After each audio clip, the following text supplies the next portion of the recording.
시청자 여러분 안녕하십니까? 2월 26일 월요일 굿모닝 YTN 1부 시작합니다. 먼저 주요 뉴스 보고 오겠습니다. 전국 전공의들이 병원을 떠난 지 일주일에 접어든 가운데 현재 병원에 남아있는 전임의들도 병원을 이탈할 가능성이 나오고 있습니다. 파국을 막기 위해 의대 교수들이 잇따라 중재에 나서면서 진료 공백 사태는 이번 주가 고비가 될 전망입니다.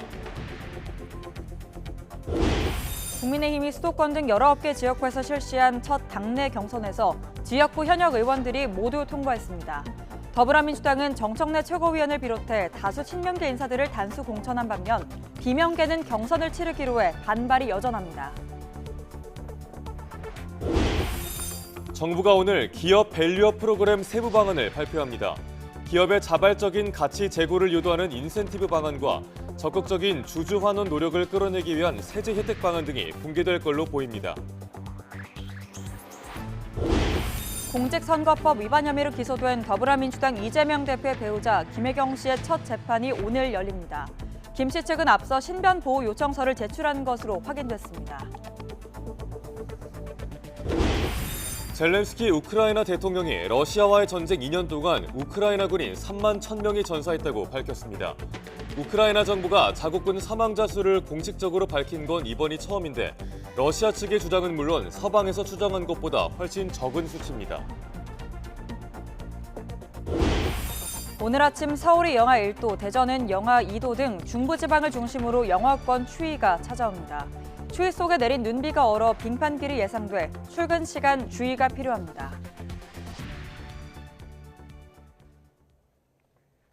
첫 소식입니다. 주요 대형 병원 전공의들의 근무 이탈로 인한 의료 공백이 길어지면서 현장에선 혼란이 계속되고 있습니다. 중앙재난안전대책본부는 12개 부처와 비상진료체계 운영 현황을 점검하고 대응 계획을 논의했습니다. 먼저 임예진 기자가 보도합니다. 충남 서산에서 아침 일찍 올라온 70대 환자는 허무하게 발길을 돌려야 했습니다. 얼마 전 담도암 수술을 받은 뒤 꽂은 배관에 문제가 생겨 급하게 병원을 찾았는데 맡아줄 의사가 없었기 때문입니다. 이 배관을 오늘 삽입을 해야 되는데 새로 갈아야 되는데 지금 선생님들이 안 계시니까 이걸 못하고 있죠. 못하고 오늘 갔다가 내일 또 와야 돼요. 서산에서 올라오면서도 의사가 없어가지고 이거 오늘 못하면은 이거 맥혀가지고 어떻게 하나 열이 나면 어떡하나. 동네 의원에 입원해 있던 60대 환자는 갑자기 통증이 심해져 응급실에 왔지만 대기 시간이 길어 한참을 끙끙 앓아야 했습니다. 등급별로 바로 수술 들어가야 할 환자는 먼저 하고 그다음 순서가 ABCD 등급 중에서 제가 B등급 순이거든요. 보통이면 한 30분 정도 소요가 되는데 오늘은 약 2시간 정도 소요가 된 것 같아요. 보건의료 재난 위기 경보가 심각 단계로 격상된 뒤 맞은 첫 휴일. 이른바 빅5 병원 응급실은 몰려드는 환자들로 종일 바쁘게 돌아갔습니다. 전공의 비중이 가장 높은 서울대병원은 26개 병상이 모두 찼고 나머지 4개 병원도 응급실 가용 병상이 줄곧 절반 아래에 머물렀습니다. 사태가 길어지자 정부도 비상진료체계 점검에 나섰습니다. 이상민 행정안전부 장관은 경기도 의료원 2,000병원을 방문해 24시간 응급실 운영 상황과 평일 연장 근무 현황을 점검했습니다. 법무부는 보건복지부에 검사 1명을 파견해 법률 자문을 돕고 전공의 집단 행동으로 피해를 본 국민에게 구제 방법을 안내한다는 계획입니다. 전국 일선 검찰청에서도 검경 협의회를 열어 신속한 사법 처리에 대비하고 있습니다. 전국 의대를 대상으로 증원 가능 인원을 파악하고 있는 교육부는 의과대학 현안 대응을 위한 TF를 구성하기로 했습니다. YTN 임혜진입니다. 현재 병원에 남아있는 전임의들도 병원을 이탈할 가능성이 나오고 있습니다. 전임의 등의 계약이 끝나는 이달 말이 고비인데 파국을 막기 위한 의대 교수들의 중재도 잇따르고 있습니다. 김연아 기자입니다. 대한의사협회는 휴일 대표자 회의에서도 의대 증원과 필수 의료 패키지를 막기 위해 수단과 방법을 가리지 않고 끝까지 저항하겠다고 결의했습니다. 용산 대통령실 앞까지 거리 행진도 벌였습니다. 의대 증원 결사반대! 의대 증원을 놓고 정부와 의료계가 치킨 게임의 양상까지 보이는 가운데 의사교육과 필수 의료를 책임지는 의대 교수들의 중재 노력도 본격화하고 있습니다.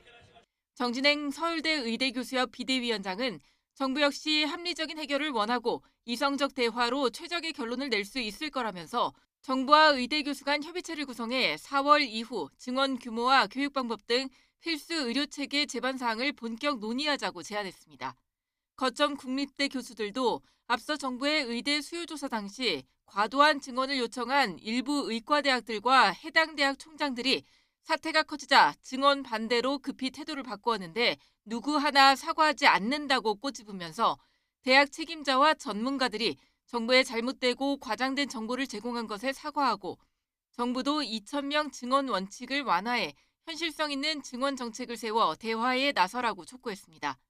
앞서 전국 의대 교수들도 성명서를 내고 갈등 중재에 나서겠다며 의료 인력 추계 협의체를 새로 구성하자고 정부에 제안했습니다.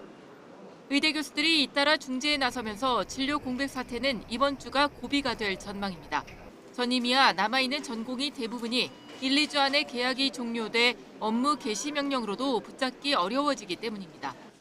현재 가장 첨예하게 대립하고 있는 건 2,000명 증원 부분인데 교육부가 다음 달 4일까지 의대 증원 신청을 받는 만큼 각 대학이 다시 내놓을 현실적인 숫자를 놓고 극적으로 대화의 물꼬가 터질 가능성도 있지만 정부가 올해부터 증원한다고 못 박은 만큼 협상 시간이나 여지가 크지 않은 건 난관으로 꼽힙니다.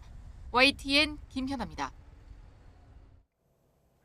대통령실은 소통과 문제 해결 의지가 그동안 부족했다는 의료계의 주장을 조목조목 반박하며 환자의 목숨을 볼모로 삼지 말아달라고 거듭 호소했습니다. 또 의대 증원 규모 2,000명을 그대로 유지하겠다는 뜻에는 변함이 없다고도 강조했습니다. 강희경 기자가 보도합니다. 의료계 집단행동이 이어지는 가운데 대통령실이 정부의 소통, 노력 부족을 지적하는 전국의과대 교수협의회 성명을 정면으로 반박했습니다. 윤 대통령은 역대 어느 대통령보다도 의사들 의견에 귀를 기울여왔고 정부도 각계 의견을 수렴한 뒤 지역 필수의료 강화를 위한 종합적 개선 대책을 발표한 것이라고 강조했습니다. 이어 세계 어느 나라에서도 의대 증원을 두고 의사들이 환자 목숨을 볼모로 하는 극단적 행동은 보지 못했다며 환자의 곁을 지켜달라고 당부했습니다. 의료 공백이 발생하지 않을까 국민들의 우려가 제기되는 상황입니다. 의료인들은 국민의 건강과 생명을 지키기 위해 환자의 곁을 지켜주시기를 당부드립니다. 대통령실은 증원 규모 2,000명을 그대로 유지하겠다는 뜻도 거듭 밝혔습니다. 특히 교육부가 전국 의대에 증원 가능한 규모가 얼마인지 다음 달 4일까지 답변해달라는 공문을 보냈다며 교육 가능 인원을 최종적으로 확인하는 차원이라고 설명했습니다. 사실상 물러나지 않겠다는 뜻을 재확인한 겁니다. 2,000명 자체에 대해서 추계된 현재 인원은 계속 필요 인원으로 생각을 하고 있고요. 사태가 길어지는 가운데 대통령실과 정부는 의료 공백이 커지지 않도록 예의주시하고 있습니다. 한덕수 국무총리는 국군수도병원을 찾아 공공의료기관 비상진료 상황을 점검하며 군병원의 적극적 조치를 당부했습니다. 계속되는 의료 공백으로 어려운 상황이지만 군 병원을 비롯한 공공의료기관이 많은 역할을 해주고 계셔서 국민들께 큰 위안이 되고 있습니다. 대통령실은 대화의 문은 언제든 열려 있다고 말했습니다. 하지만 정부가 양보할 수 없는 부분만 내걸며 조건부로 협상에 임하겠다는 건 사실상 대화하지 않겠다는 뜻이라고 보는 만큼 강대강 대치는 계속될 것으로 보입니다. YTN 강희경입니다. 공천심사에 반환점을 둔 국민의힘이 첫 경선 결과를 발표했습니다. 최대 35% 감산 페널티에도 불구하고 지역구 현역 의원들이 모두 승리하며 현역 물갈이 폭이 적을 수 있다는 분석도 나옵니다. 임성재 기자가 보도합니다. 지난 23일부터 이틀 동안 1차 경선을 치른 국민의힘이 지역구 19곳의 결과를 발표했습니다. 전반적으로 지역구 현역 의원들의 강세가 확인됐습니다. 먼저 5선 정우택 국회부의장과 3선 이종배 의원, 박덕흠 의원이 본선행 티켓을 거머쥐었습니다. 현역평가 하위자 동일 지역구 3선 이상 여부에 따라 최대 35% 이상 감산이 이뤄질 수 있지만 모두 승리를 따낸 겁니다. 충북 제천 단양에선 엄태영 의원이, 충남 보령 서천에선 장동혁 사무총장이 상대 후보를 꺾었습니다. 현역 교체 폭이 생각보다 적을 것이라는 분석이 나오면서 일각에선 감동 없는 공천이란 지적도 제기되고 있지만 공관위는 오직 총선 승리만을 고려했다고 답했습니다. 35% 감사를 받아들이고 있습니다. 그런데 그 숫자나 어느 지역인지를 밝히는 것은 적절치 않고 우리 후보자가 본선에서 최상의 경쟁력을 보는 것이 맞다고 생각하기 때문에 3자 경선으로 관심을 모았던 서울 양천갑은 결선 투표를 치르게 됐습니다. 과반 이상 득표자가 없어 조수진 의원과 구자룡 비대위원이 재투표를 하게 된 겁니다. 전현직 의원의 경선 맞대결이 성사된 경기 여주 양평에선 김선교 전 의원이 이태규 의원을 누르며 비례대표 현역 탈락자가 나왔습니다. 홍문표 의원의 경선 포기로 단수 추천된 강승규 전 시민사회수석과 신재경 전 선임행정관을 제외하고 용산 대통령실 출신들은 대거 고배를 마셨습니다. 처음으로 경선 투표 결과 집계 과정 전체를 모든 후보자에게 공개한 공관위는 국민의힘의 공천 DNA는 공정이 기반이라며 내홍을 겪고 있는 민주당을 겨냥하기도 했습니다. 민주당 공천 DNA는 오직 명심에 기반을 두고 있는 것 같아 국민의 한 사람으로서 안타까움을 금할 수 없습니다. 우리 공관위는 앞으로도 시스템 공천에 어울리고 오늘부터 이틀 동안은 모두 25개 지역구를 대상으로 2차 경선을 진행하고 오는 28일 결과를 발표합니다. YTN 임성재입니다. 국민의힘 한동훈 비상대책위원장은 당직자나 후보들이 공개적으로 총선 예상 의석수를 과장되게 말하는 등 근거 없는 전망을 삼가라고 당 내부에 경고했습니다. 한 위원장은 어젯밤 당직자와 후보 등에게 보낸 문자 메시지에서 국민의힘은 아직 국민의 사랑과 선택을 받기에 많이 부족하고 더 열심히 노력해야 한다며 이같이 밝혔습니다. 한편 더불어민주당은 친명 핵심 정청래 최고위원을 비롯해 서영교, 김영진 의원 등 다수의 친명계 인사들을 단수 공천했습니다. 반면 비명계 의원 4명에 대해서는 경선을 치르기로 하면서 공천 과정을 둘러싼 반발은 쉽게 가라앉지 않을 전망입니다. 김대겸 기자입니다. 공천 파열음이 일고 있는 민주당이 또다시 친명계의 단수 공천을 결정했습니다. 서울 마포홀에 출사표를 던진 친명 핵심 정청래 최고위원을 비롯해 서울 중랑갑에는 서영교 최고위원이, 경기 화성병에선 권칠승 수석대변인 등 이른바 친명 지도부가 각각 공천장을 따냈습니다. 이들 3명 의원을 포함해 현역 의원 17명이 자신의 지역구에서 단수 후보로 결정됐습니다. 민주당 강세 지역인 수원에는 김승원, 백혜련, 김영진 의원이 기존 지역구에 재배치됐는데 김영진 의원 역시 당대표 정무조정실장으로 핵심 친명 주자 중 한 명입니다. 이 네 후보자들은 하나가 되어 경기도의 심장이자 수도권 승리의 교두보가 될 수원시 선거를 이끌 것입니다. 인하 경계로 분류되긴 하지만 이재명 대표 지도부에서 정책위의장을 맡은 이계우 의원의 단수 공천을 놓고도 이런저런 말이 나왔습니다. 민주당 핵심 지지 기반인 호남 지역은 경선이 원칙이기 때문입니다. 심사총점의 약 30% 이렇게 났을 경우에는 단수로 선정할 수 있습니다. 그래서 이계호 의원은 이런 조건을 충족한다고 생각되어서 반면 비명계 의원들의 심사 결과는 친명계 인사들과는 확연히 엇갈렸습니다. 현역평가 하위 20% 명단에 포함된 대전 대덕 박영순 의원은 박정현 최고위원과 광주 서구갑 송갑석 의원은 조인철 전 광주광역시 경제문화부시장과의 경선이 확정됐습니다. 친문계 도종환 의원은 청주 흥덕에서 친명계 원외인사 이현희 민주연구원 부원장과 경기 고양정 이용 의원은 김영환 전 경기도의원과의 맞대결을 펼치게 됐습니다. 민주당은 최근 계파 갈등을 의식한 듯 거듭 시스템 공천을 강조했습니다. 당원과 주민, 동료 의원 등 아래로부터의 평가가 주로 작동하고 지도부의 입김이 끼어들 틈이 거의 없습니다. 이르면 오늘부터 추가 전략공천 지역 발표를 앞둔 민주당은 더 큰 태풍을 맞닥뜨릴 가능성도 남겨두고 있습니다. 친문 핵심 임종석 전 대통령 비서실장과 추미애 전 법무부 장관 등에 대한 공천 여부가 민주당 내용의 최대 분수령이 될 것으로 보입니다. YTN 김대겸입니다. 정부가 오늘 한국 증시 저평가 현상 해소를 위한 기업 밸류업 프로그램 세부 방안을 발표합니다.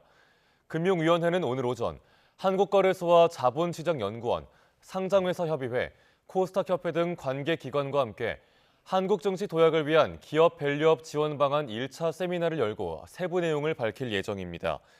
기업의 자발적인 가치 제고를 유도하는 인센티브 방안이 담길 걸로 전망되는 가운데 적극적인 주주 환원 노력을 끌어내기 위한 세제 혜택 방안과 투자자의 판단을 돕는 상품 지수 개발 등이 공개될 걸로 보입니다. 이번 주부터 은행권이 스트레스 DSR을 처음 적용하면서 금융 소비자들이 빌릴 수 있는 대출 한도가 크게 줄어듭니다. 은행권은 오늘부터 새로 취급하는 주택담보가계대출 총부채 원리금 상환 비율 DSR을 스트레스 금리 기준으로 산출합니다. 스트레스 DSR 제도는 향후 금리 상승으로 부담이 늘어날 상황을 대비해 변동금리 대출 등을 이용하는 차주에 일정 수준의 가산금리를 부과하는 제도로 대출 한도가 기존 DSR을 적용할 때보다 줄어들 수밖에 없습니다. 시중은행의 대출 문턱이 높아지면서 자영업자들이 인터넷 은행으로 몰리고 있습니다. 하지만 경기 침체로 어려워진 개인 사업자들의 연체율이 높아지면서 인터넷 은행들은 건전성 관리에 비상이 걸렸습니다. 이형원 기자입니다. 5대 시중은행이 개인 사업자에 내준 대출 규모가 급감했습니다. 지난달 말 기준 관련 대출 잔액은 319조 2,300억 원입니다. 2달 연속 내림세로 1조 원 넘게 줄었습니다. 건전성 강화에 나선 시중은행이 대출 문턱을 높이자 상대적으로 저신용자 비중이 큰 개인 사업자가 돈을 빌리기 어려워진 겁니다. 이런 틈을 타 인터넷은행의 자영업자 대출은 크게 늘었습니다. 카카오뱅크의 지난해 4분기 개인 사업자 대출 잔액은 9천억 원이 훌쩍 넘습니다. 1년 만에 10배 넘게 급증한 겁니다. K뱅크도 8배 가까이 늘었고 토스뱅크의 관련 대출 잔액도 5천억 원 남짓 늘었습니다. 시중은행권에서는 이제 가계대출에 대해서 좀 규제를 엄격하게 하는 인터넷 뱅크 같은 경우에는 최근 중금리 대출에 대한 부담이 좀 덜어지면서 적극적으로 마케팅에 나서고 있으면서 상당수 옮겨간 게 아닌가 이렇게. 문제는 소비 침체로 자영업자가 어려워지면서 연체율이 오르고 있다는 점입니다. K뱅크는 3분기 만에 8배, 토스뱅크는 5배나 올랐습니다. 특히 카카오뱅크는 1분기 만에 3배 넘게 급증했습니다. 최근 내수 부진이 더해져 연체율 관리에 비상이 걸린 가운데 생계가 어려워진 자영업자에 대한 정부 지원도 시급하다는 지적이 나옵니다. YTN 이영훈입니다. 자동 판매기 유통업체가 매달 대여비를 대신 내주겠다며 접근해 계약을 맺고는 잠적해버렸습니다. 남은 대여 비용은 고스란히 자영업자들이 부담하게 될 것으로 보이는데요. 그 피해 규모가 최소 수십억 원에 이를 전망입니다. 윤웅성 기자가 취재했습니다. 키즈카페를 운영하는 유모 씨는 2년 전 한 자동 판매기 유통업체로부터 솔깃한 제안을 받았습니다. 커피 자판기를 가게에 설치하면 매달 나갈 대여료를 대신 내주는 것은 물론 원두 등 재료까지 무료로 공급해주겠다는 내용이었습니다. 판매 수익 대부분을 업체가 가져가는 조건이었지만 유 씨는 돈 한 푼 들이지 않고 부수입을 챙길 수 있겠다는 생각에 제안을 받아들였습니다. 다만 할부 계약은 유 씨가 렌탈사와 직접 맺는 방식이었습니다. 렌탈비를 페이백을 해주겠고 대신 관리는 사장님이 하시고 매출 쉐어 부분을 좀 적게 해서 그렇게 운영을 하시면 코로나 힘든 시기에 도움이 되겠다. 그런데 대여료를 준다던 유통업체는 경영난을 이유로 지난해 말부터 지급을 차일피일 미루다가 지금은 연락이 아예 끊겼습니다. 비슷한 조건으로 계약을 맺은 연모 씨 역시 손해가 막심합니다. 사정상 자판기를 도중에 반납해도 대여료는 계속 내주겠다던 유통업체 말만 믿었는데 약속이 지켜지지 않고 있는 겁니다. 근데 저한테 입금은 잘 됐어요, 몇 달간. 근데 그 입금되던 것도 이제 중단되고 저한테 캐피탈에서 청구되는 금액은 계속 청구는 되고. 온다던 자판기는 오지도 않고 돈만 매달 빠져나가는 사례도 잇따랐습니다. 지난 1월에 설치를 계약을 해서 설치 날짜 잡아서 말씀드리기도 하고 계속 미루다가 지금 1년까지 된 거예요. 이처럼 같은 업체에 비슷한 피해를 호소하는 자영업자는 70여 명. 이들이 주장하는 피해 액수는 수십억 원에 달하는데 규모가 계속 늘고 있습니다. 취재진은 업체를 찾아갔지만 급하게 철수한 흔적만 남아 있었습니다. 업체 대표에게도 수차례 연락을 시도했지만 닿지 않았습니다. 피해자들은 해당 유통업체에 대해 사기 혐의로 집단 고소 준비에 나섰습니다. YTN 윤웅성입니다. 이른바 경기도청 법인카드 유용 의혹과 관련해 공직선거법 위반 혐의로 재판에 넘겨진 더불어민주당 이재명 대표의 배우자 김혜경 씨가 오늘 첫 재판을 앞둔 가운데 법원에 신변 보호를 요청했습니다. 수원지방법원은 지난 23일 김 씨 측으로부터 신변 보호 요청서를 접수해 검토하고 있습니다. 법원이 신변 보호 요청을 받아들이면 김 씨가 법원 경내 진입한 때부터 법정에 들어설 때까지 법원 직원이 동행하게 되고 직원 전용 통로 등을 이용한다면 취재진과의 접촉을 피할 수 있습니다. 정치적인 중립을 훼손한 발언을 했다는 이유로 징계가 청구된 이성윤 법무연수원 연구위원에 대한 2차 징계위원회가 내일 열립니다. 법무부는 내일 오후 2시 정부 과천청사에서 이 연구위원에 대한 2차 징계위원회를 개최합니다. 이런 가운데 이 연구위원은 지난 22일 법무부에 징계위원 기피 신청서를 제출한 것으로 파악됐습니다. 이 연구위원 측은 징계위원 상당수가 윤석열 대통령과 가까운 인사들로 공정한 심의가 이루어질 수 없다고 기피 신청의 이유를 설명했습니다.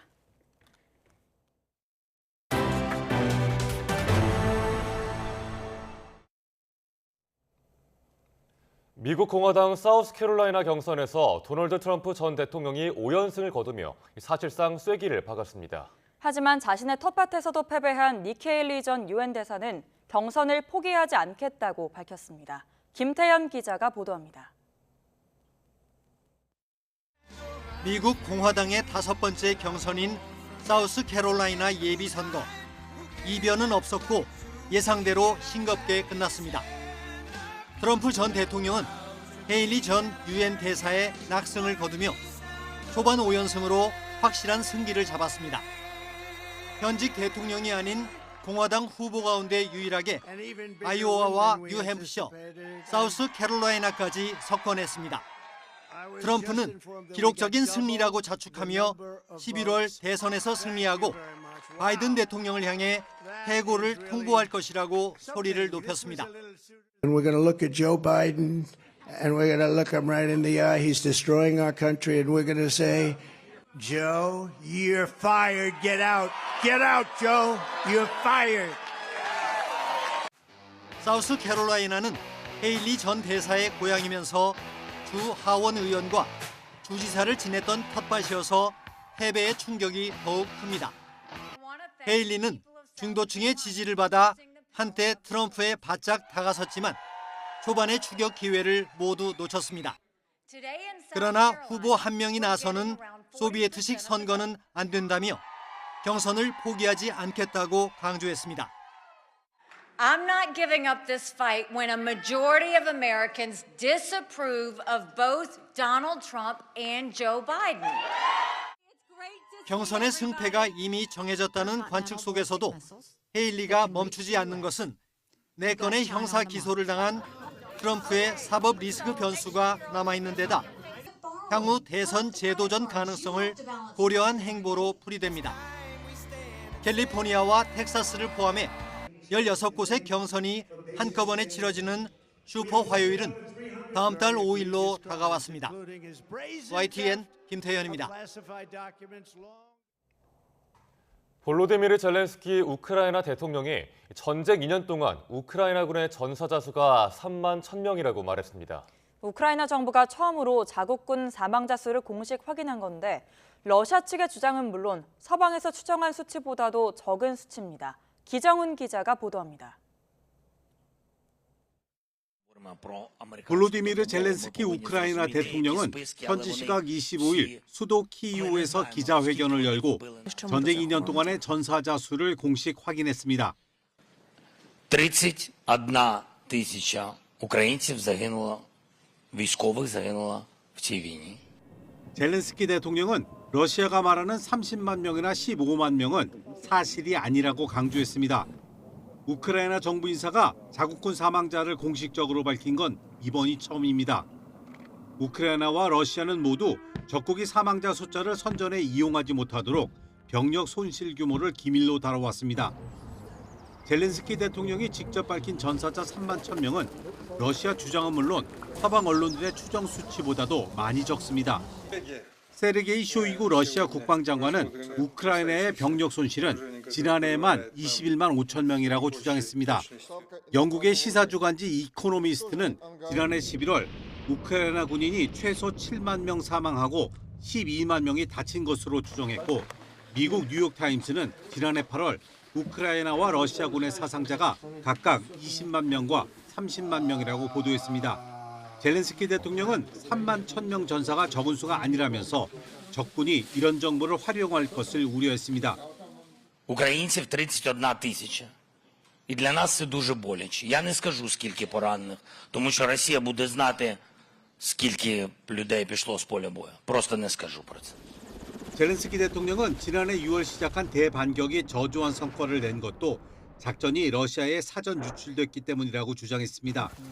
또 전쟁의 승패와 더 많은 사상자가 발생할지는 서방의 지원에 달려 있다면서 미 의회에 우크라이나 추가 지원 예산안 처리를 촉구했습니다. YTN 기정훈입니다.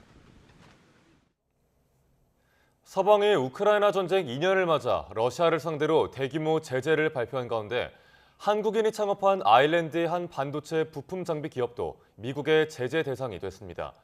현지 일간 아이리시 타임스 등에 따르면 아일랜드 더블린에 본사가 있는 큐빗 반도체가 미 재무부가 발표한 제재 대상에 포함됐습니다. 미 재무부는 이 회사가 전자제품을 제재 대상인 러시아 반도체 기업 JSC 미크론에 수십 차례 보내는 등 러시아의 군수산업 기반을 떠받치는 러시아 경제 분야에서 활동했다고 밝혔습니다. 이스라엘군의 공격을 받는 가자지구 주민들이 굶주림과 질병으로 극한 상황에 내몰리고 있습니다. 식량이 완전히 바닥나자 가장 흔한 풀인 당아옥을 주식으로 삼아 말 그대로 연명하고 있습니다. 류재복 기자가 보도합니다. 가자 지구에서 가장 흔한 음식입니다. 당아옥이란 풀을 끓인 물입니다. 다른 나라에서는 주로 약으로 쓰이는데 여기선 주식이 됐습니다. 먹을거리가 완전히 바닥났기 때문입니다. ميه ولا اكل ولا شرب ولا خبز حرام حرام اللي بصير فالبنت بتصحى بالليل تقول لنا ناكل بدنا نشرب ما بنلاقيش عشان نطعمها. 시장에는 당아옥을 사고 팔려는 사람들이 적지 않습니다. 당아옥은 혹독한 날씨와 거친 땅에서도 잘 자라 흔하게 볼 수 있는 식물입니다. 하지만 이 풀마저 목숨을 걸고 구해야 합니다. يعني ما فيش يعني بس احنا بنعرض حالنا للخطر بس شو بدنا نعمل يعني نطعم اولادنا يعني عندنا اطفال بدها تاكل. 미숙아나 병이 있는 아기들을 치료하는 인큐베이터지만 혼자 쓸 수 없습니다. 아픈 아기들은 많은데 시설이 턱없이 부족하기 때문입니다. 환자를 제대로 격리하지 못하니 오히려 질병이 퍼질 위험이 커졌습니다. 70 حالة موزعة على تقريبا 20 حاضن بما معناه انه حوالي في الحاضن في عندنا 4 أطفال أو 3 أطفال. 이스라엘군은 오늘도 가자지구를 공격하는 영상을 공개했습니다. 국제기구는 가자지구 주민의 64%가 하루 한 끼만 먹고 있으며 5살 아래 어린이 33만 5천 명이 심각한 영양실조 상태라고 밝혔습니다. YTN 유재복입니다. 제이크 설리번 미국 백악관 국가안보 보좌관은 이스라엘과 하마스 사이 휴전과 인질 석방 협상이 기본 윤곽에 대한 합의에 이르렀다고 밝혔습니다. 설리번 보좌관은 미국 MBC 방송에 출연해 이스라엘과 미국, 이집트, 카타르가 대표가 참여하는 협상이 구체적인 내용을 도출하기 위해 계속 진행 중이라며 이같이 말했습니다. 설리번 보좌관은 하마스가 인질 석방에 동의해야 하기 때문에 카타르와 이집트를 통해 하마스와 간접적인 토론도 있어야 한다며 현재 이 작업이 진행되고 있다고 설명했습니다.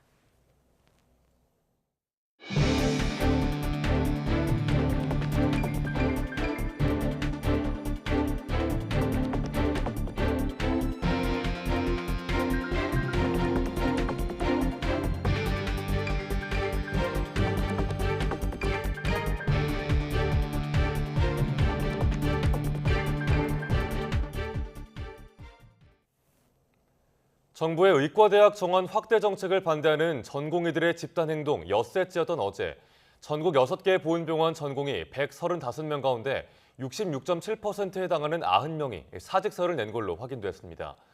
다만 보건복지부가 각 수련병원에 집단 사직서 수리 금지 명령을 내리고 전공의들에게 업무 개시 명령을 내린 만큼 각 보훈병원은 사직서를 수리하지는 않고 있습니다.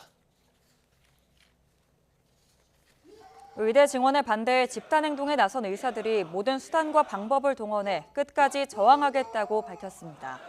대한의사협회 비대위는 어제 대표자 확대 회의를 열어 전국 의과대학 2,000명 증원과 필수 의료정책 패키지를 즉각 중단하라며 이같이 말했습니다. 이들은 의대생이 대폭 늘어나면 교육이 부실해지고 의료비가 폭증할 것이며 필수 의료정책 패키지 역시 의사의 진료권을 옥죄할 것이라고 주장했습니다. 의사 집단 행동과 관련해 정부가 신속한 사법 처리를 위한 검경 협력 체계를 구축했습니다. 또 집단 행동과 관련한 법률 자문을 위해 보건복지부에 검사를 파견했습니다. 의사 집단 행동 대응 중앙재난안전대책본부는 어제 국무조정실과 복지부, 법무부, 경찰청 등 13개 부처가 이 같은 내용의 의사 집단 행동 대응 계획을 논의했다고 밝혔습니다. 대통령실은 세계 어느 나라에서도 의대 증원을 두고 의사들이 환자의 목숨을 볼모로 집단 사직서를 내거나 의대생들이 집단 휴학계를 내는 등 극단적인 행동을 하지 않는다고 지적했습니다. 대통령실 김수경 대변인은 브리핑을 열고 전국 의과대학 교수협의회는 이번 사태가 정부의 가장 큰 책임이 있고 세계 어느 나라에서도 이러한 일이 일어나지 않았다고 하지만 사실과 다른 주장이라며 이같이 반박했습니다. 의대 증원 확대에 반발한 전공의들이 단체로 병원을 떠나면서 병원에 남은 간호사들이 의료 공백의 빈자리를 메꾸고 있습니다. 그런데 의사 업무까지 떠맡을 경우 엄연한 불법이라 형사처벌로도 이어질 수 있다는 우려가 나오고 있습니다. 김다현 기자입니다. 전공의들 집단 반발로 인한 의료 공백을 채우는 간호사들은 요즘 부담이 이만저만이 아닙니다. 특히 상처 봉합이나 약물 처방처럼 의사만 할 수 있는 업무까지 강요받고 있다는 목소리가 커지고 있습니다. 내 간호사의 업무 그리고 이 그레이존 업무도 해결되지 않은 상황에서 이 모든 업무를 수행하는 간호사의 업무 가중은 이루 말할 수가 없는 겁니다. 진료 보조 역할인 간호사가 의사 고유의 업무를 수행하는 건 엄연한 의료법 위반으로 적발되면 처벌받을 수 있습니다. 지난 2010년 대법원은 척수 마취 시술을 한 간호사에게 징역 6개월에 집행유예 1년을 선고한 원심이 정당하다고 판단했습니다. 마취액을 직접 주사하는 건 고도의 전문적 지식과 경험이 필요하다며 마취 전문 간호사라고 해도 직접 해서는 안 된다는 겁니다. 특히 재판부는 간호사가 의사의 지시나 위임을 받았더라도 무면허 의료 행위가 용납될 수는 없다고 밝혔습니다. 환자에게 체외 충격파 치료를 한 간호사와 이를 지시한 의사가 벌금형을 확정받은 사례도 있습니다. 재판부는 경우에 따라 의사가 직접 입회하지 않고 지도 감독할 수도 있겠지만 간호사는 어디까지나 보조자일 뿐이라고 선을 그었습니다. 그러면서 간호사가 의사의 관여 없이 전반적인 의료 행위를 할지 말지 결정하는 건 무면허 의료 행위라고 판단했습니다. 간호사들에게 투석을 지시한 원무부장 등이 징역형을 선고받은 사례도 있는데 재판부는 매번 유사한 과정으로 이루어지는 의료 행위라도 위험성 등을 따졌을 때 무면허 의료 행위에 해당한다고 인정했습니다.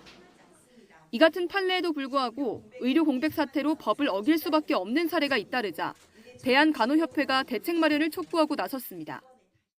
국민의 생명과 환자 안전을 위해 끝까지 의료 현장을 지키겠다는 간호사들을 더 이상 불법으로 의료 현장으로 내모는 일은 선진국 대한민국에서는 사라져야 합니다. 의료 공백 사태가 장기화하는 가운데 의료 현장을 지키는 간호사들이 법적 처벌로 이어질 수 있는 불법 의료 행위에 내몰리면서 또 다른 논란으로 확산하고 있습니다. YTN 김다현입니다. 국민의힘이 총선 후보자를 정하기 위해 19개 지역구에서 실시한 첫 당내 경선에서 지역구 현역 의원들이 모두 통과했습니다. 당 공천관리위원회는 어제 오후 서울 여의도 당사에서 지난 23일부터 이틀 동안 진행된 1차 경선 결과를 발표했습니다.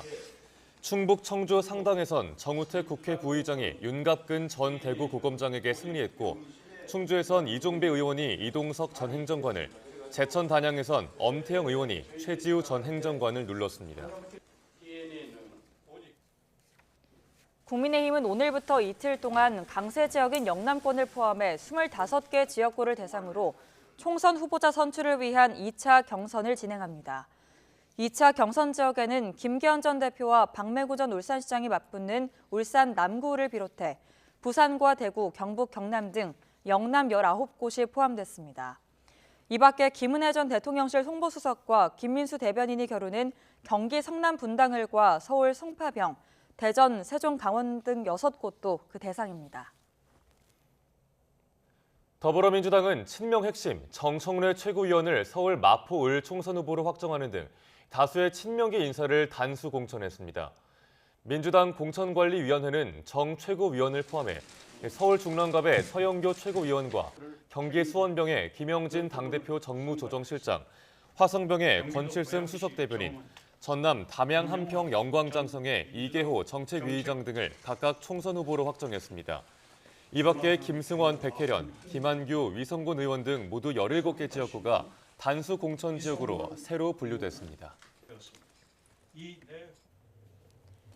더불어민주당 전략공천관리위원회는 이르면 오늘 당원 당규에 따라 경선을 치르지 않아도 되는 전략 경선 지역 대상자를 추가로 발표할 예정입니다. 앞서 안규백 전략공관위원장은 임종석 전 대통령실 비서실장이 출마 의사를 고수하고 있는 서울 중성동갑 지역에는 상징적인 전사 같은 사람이 더 적합하다고 언급하면서 임 전 실장의 중성동갑 공천 배제 여부가 주목받고 있습니다.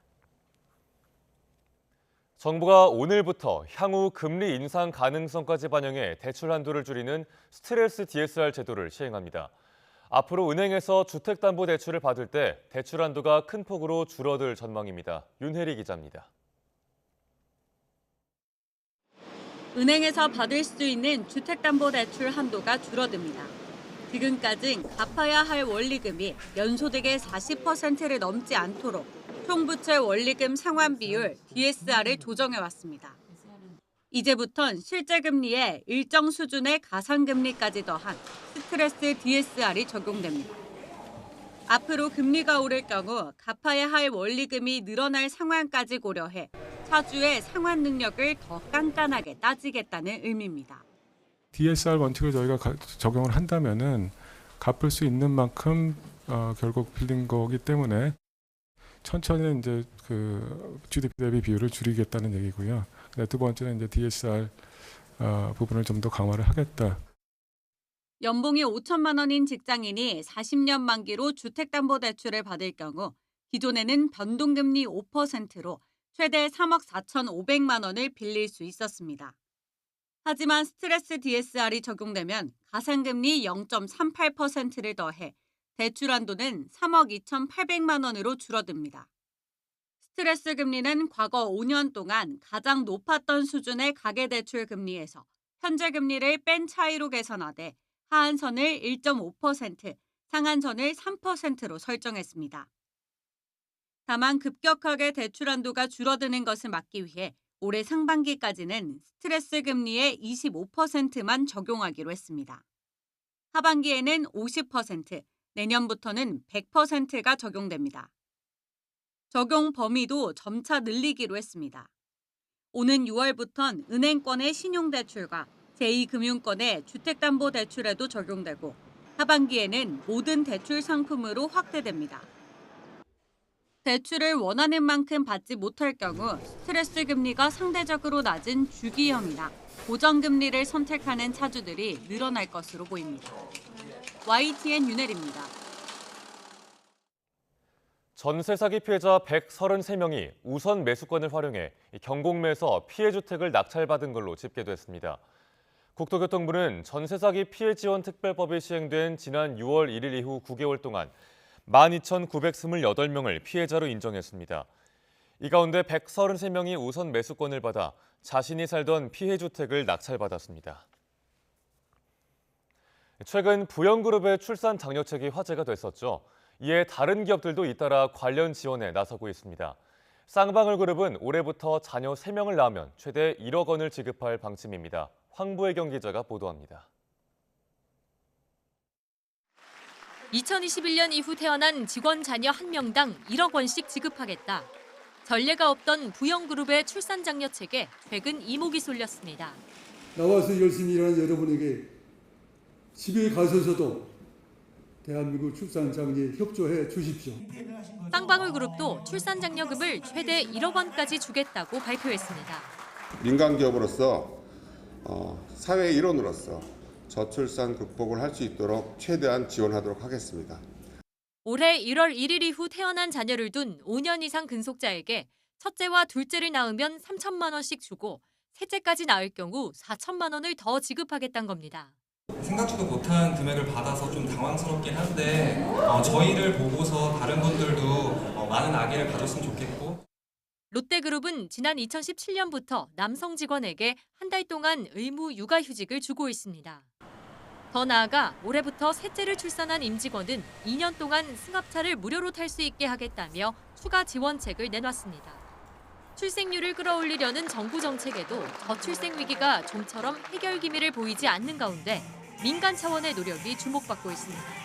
YTN 황보혜경입니다.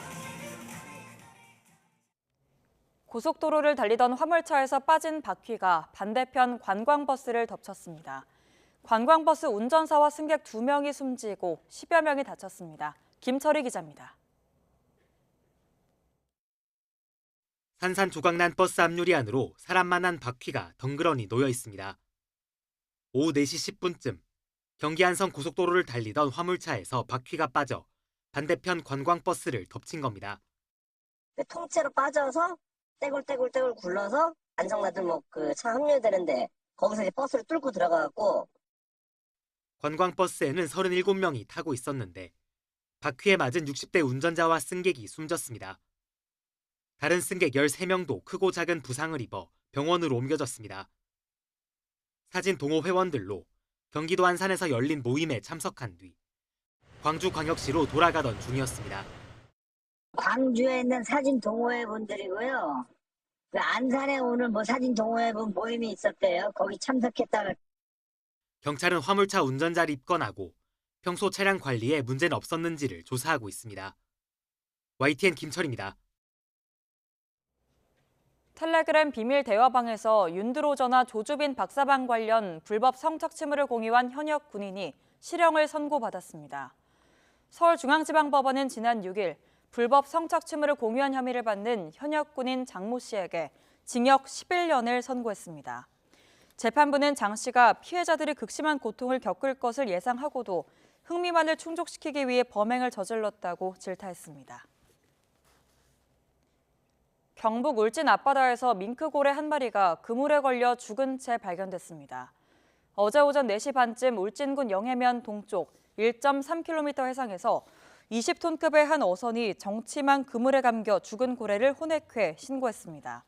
이 고래는 길이 5m, 둘레 2m 25cm 크기로 암컷 밍크 고래로 확인됐습니다. 해경은 고래를 불법으로 잡은 흔적은 발견하지 못했고 후포 수협에서 7,200만 원에 위판됐습니다.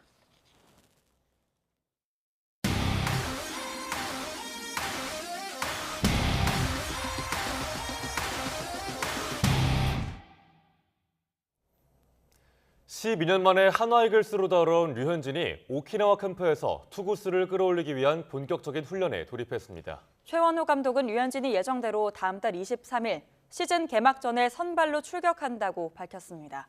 일본 오키나와 현지에서 김상익 기자가 전해드립니다. 오전 8시 50분. 동료들과 버스로 이동한 류현진이 운동장에 도착합니다. 곧바로 보조구장에서 몸을 풀기 시작한 류현진은 캐치볼로 컨디션 조절에 나섰습니다. 12년 만에 돌아온 한화 선수단에서의 첫 느낌은 밝아진 분위기였다고 말합니다. 그냥 밝아진 것 같아요. 네. 스프링 캠프 기간에는 거의 좀 딱딱하고 어두운 분위기였는데 요즘은 뭐 저희뿐만 아니라 모든 구단들도 다 밝게 하는 것 같아서 그런 게 많이 바뀐 것 같아요.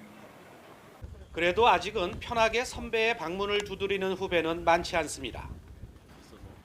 뭐 아직까지는 선수들 좀 어려워하는 것 같아요. 그래서 아직까지는 없는 것 같고 제가 뭐 애들 방을 제가 가고 3월 1일에는 오키나와 캠프 처음으로 수비수와 타자를 세워놓고 실제 경기처럼 하는 라이브 피칭을 계획 중입니다. 불펜 피칭을 지켜본 최원호 감독은 생각만 해도 흐뭇한 미소가 지어집니다. 아트 피칭 이런 거구나. 네, 뭐 가볍게 한 70-80%로 던지는 느낌이었는데 볼 끝도 좀 있어 보였고 무엇보다 이제 제구력이 상당히 수준급의 역시 메이저리거는 다르구나라는 걸. 최 감독은 다음 달 23일 LG와 맞붙는 시즌 개막전 선발은 당연히 유현진이며 이닝보다는 투구수에 집중해 공 80개 정도를 던지게 할 계획이라고 말했습니다. 새로운 목표를 가지고 지금 열심히 하고 있기 때문에 올 시즌에 좀 좋은 경기 많이 보여드릴 수 있을 거라고 생각하고 많은 경기장 찾아와 주셨으면 좋겠습니다. 나이와 수술 전력 등을 고려해 시즌 초반 류현진의 등판은 공 100개 안팎에서 투구수를 조절하는 건강한 로테이션이 될 전망입니다. 모든 일정을 개막전 등판 시기에 맞춘 류현진은 다음 달 4일 귀국해 9일부터 시작하는 시범 경기에서 2차례 정도 등판할 예정입니다. 일본 오키나와에서 YTN 김상혁입니다. 롯데자이언츠가 지난해 일본 프로야구 최고 구속인 165km를 던진 강속구 투수 사사키 로키가 선발로 등판한 지바롯데 마린스와의 교류전에서 1대8로 완패했습니다. 롯데는 오키나와에서 열린 2차 교류전에서 윤동희가 1회 사사키로부터 2루타를 뽑아냈지만 점수로 연결시키지는 못했습니다. 사사키는 최고 구속 155km를 던지며 1이닝 동안 1피안타 무실점을 기록한 뒤에 마운드를 물러났고 롯데 선발 박세웅은 2이닝 동안 3실점했습니다. 김민하 선수가 캄보디아 당구 스타 스롱 피아비를 꺾고 LPBA 투어 크라운헤트 챔피언십 대회에서 우승을 차지했습니다. 김민하는 고향 킨텍스 PBA 스타디움에서 열린 결승전에서 통산 7승 보유자인 스롱 피아비를 세트스코어 4대1로 제압했습니다. 결승전에서 에버리지 1.44로 최고의 경기를 보여준 김민하는 LPBA 투어 통산 3승째를 거뒀고 이번 시즌 상금 랭킹에서도 피아비를 제치고 1위에 올랐습니다. 동장군이 서서히 물러가고 남도에는 따사로운 봄 기운이 완연해지기 시작했습니다. 매화가 이미 만발한 곳도 있는데요. 벌써 활기찬 나무 시장도 문을 열었습니다. 남도의 봄 소식을 김범한 기자가 전해드립니다. 비가 그친 들녘은 푸름이 가득합니다. 봄 기운이 퍼지면서 생기도 넘쳐납니다. 출하를 앞둔 긴 잔디도 한껏 싱그러움을 뽐냅니다. 광주 상무 신도심에 있는 공원입니다. 아직 바람은 차지만 봄의 전령 홍매화와 청매화가 보시는 것처럼 이렇게 꽃망울을 터뜨렸습니다. 민족의 영산 지리산 천년 고찰의 홍매화도 특유의 검붉은 자태를 자랑하기 시작했습니다. 특히 지난달에 천연 기념물로 지정되면서 올해 사진 촬영 대회에는 더 많은 동호인과 관광객이 찾을 것으로 전망됩니다.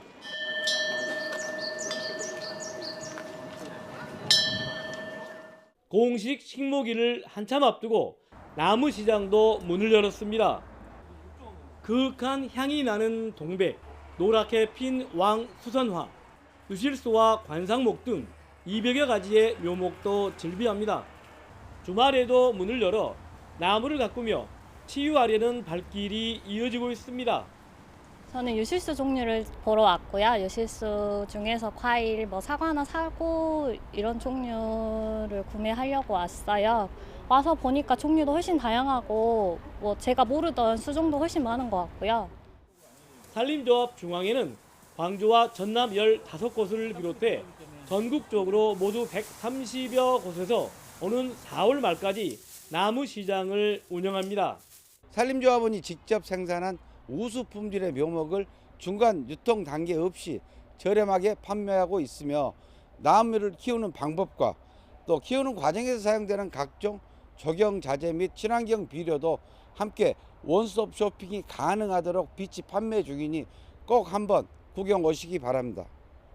꽃 피는 때가 빨라지면서 이미 지난 주말에 강진 100년사의 동백축제가 시작된 데 이어 다음 달 초에는 광양 매화와 굴의 산수유가 상충객들을 맞을 예정입니다. YTN 김봉환입니다. 코로나19를 거치면서 다소 익숙해진 용어 코호트는 동일 집단을 뜻하는 말입니다. 코호트는 원래 오랜 추적을 통해 질병 원인을 규명하는 연구 기법인데요. 미국 매사추세츠주 소도시에서는 한 지역 주민을 상대로 무려 70년 넘게 추적 연구가 이루어지고 있습니다. 우리나라에서도 한 대학이 치매를 주제로 한 코호트 연구에 나서 주목을 받고 있습니다. 미국 보스턴에서 나연호 기자입니다. 미국 보스턴에서 차로 20여 분 떨어진 인구 6만여 명의 소도시 프레이밍햄입니다. 이곳에서는 주민을 대상으로 수십 년에 걸친 건강 자료 수집과 연구가 이루어지고 있습니다. So we take a blood sample. Some of that blood is saved and put into a biorepository. So if there are newer tests that become available in the future, we can pull the sample out and do the novel testing. 질병 원인을 규명하기 위한 것으로 이른바 프레이밍햄 코호트로 불리는 연구입니다. 이곳 매사추세츠주 프레이밍햄에서 주민들을 상대로 추적 연구가 시작된 건 지난 1948년입니다. 처음에는 심장질환 원인 규명을 위해 시작했지만 지금은 그 후손들까지 추적 관찰해 여러 연구에 활용하고 있습니다. 우리나라도 2000년대 들어서면서 본격적인 코호트 연구가 시작됐습니다. 지난 2013년부터는 광주 전남 지역 주민을 대상으로 한 알츠하이머와 치매 코호트 연구가 활발하게 이루어지고 있습니다. 특히 치매를 일찍 발견하기 위해 주민 건강 상태와 식생활을 중심으로 대상 10,000명 가운데 4,000명을 집중적으로 추적 관찰합니다. 치매 환자의 원인을 진단하는 것보다 치매가 올 수 있는 고위험군을 사전에 발견하고 치매를 예측하는 것이 무엇보다도 중요하기 때문에 그런 측면에서 우리 가드 코호트는 굉장히 큰 의미가 있다, 그렇게 말씀드릴 수 있습니다. 연구가 10년이 지나면서 치매 잠복기 특성을 비롯해 의미 있는 결과물이 나오기 시작했습니다. 국내는 물론이고 전 세계적으로도 환자의 치매 직전 단계에 대한 자료를 축적한 건 가드 코호트가 유일합니다. 치매 조기 진단이나 예측, 그리고 치료나 증상 발현을 늦추는 연구까지 환자들을 대상으로 실증할 수 있다는 것도 장점입니다. 동양인의 뇌와 치매 정보가 구축된 가드 코호트에 미국 대학이 관심을 보이는 이유입니다. The data can be compared so that we will be able to see what are the patterns in the data and how do they compare across an American population versus a Korean population. 한국과 미국 두 대학이 저마다 운영하는 코호트 연구 자료를 결합하면 바이오 헬스 분야에서 큰 상승 효과를 낼 것으로 기대되고 있습니다. 미국 보스턴에서 YTN 나연호입니다. 오늘 아침 출근길 바람결이 부쩍 차가워졌습니다. 현재 서울 기온은 영하 0.7도로 어제보다 조금 낮게 출발하고 있는데요. 한낮에는 9도까지 올라 일교차가 10도 안팎 크게 벌어지겠습니다. 오늘 내륙은 대체로 구름만 많은 날씨를 보이겠습니다. 다만 아침까지 안개가 짙게 끼겠고요. 여전히 빙판길이 남아있는 곳이 많겠습니다. 출근길 교통안전에 각별히 유의하시기 바랍니다. 또 서쪽 지방을 중심으로는 오전과 밤 한때 공기가 탁해지겠습니다. 오늘 내륙과 달리 동해안에는 눈구름이 발달하겠습니다. 내일까지 강원 산간에 최고 7cm, 강원 동해안에도 최고 5cm의 눈이 예상됩니다. 오늘 아침은 중부를 중심으로 영하권 추위가 찾아왔습니다. 현재 서울 기온은 영하 0.7도, 춘천 영하 1.4도를 나타내고 있습니다. 한낮에는 예년과 비슷하거나 조금 낮겠습니다. 서울 9도, 대전 9도, 광주와 대구 11도가 예상됩니다. 다가오는 목요일에는 영동과 충청 이남에 비나 눈이 내리겠고요. 주 후반에는 꽃샘추위가 찾아올 전망입니다. 날씨였습니다. 굿모닝 YTN 1부 마칩니다. 잠시 후 2부가 이어집니다. 시청해주신 여러분 고맙습니다.